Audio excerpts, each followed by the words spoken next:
এই দৃশ্যপট যখন ঘটবে গোটা বিশ্বব্যাপী কি মেসাকার হবে, স্যাটেলাইট চ্যানেলগুলো ভেঙে দুমড়ে মুচড়ে পড়বে, পৃথিবীর যত বড় বড় টাওয়ারগুলো আছে ভেঙে আবাসিক এলাকার উপর পড়বে, পাহাড়গুলো ভেঙে খান খান সাগরের পানির ভেতরে দাউ দাউ করে আগুন জ্বলবে। মালাকুল মত বলবে, আল্লাহ মানুষগুলো সব শেষ, জিনগুলো শেষ, ফেরেশতাগুলো শেষ, শুধুমাত্র 4 জন বড় বড় ফেরেশতা এখনো মরে নাই।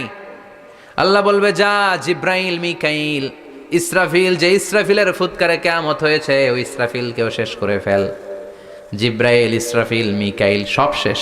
বিশ্বনবীর জীবনে 2টা ইনিংস, একটা মাক্কি ইনিংস আর একটা মাদানী ইনিংস। ইনিংস বুঝেন তো?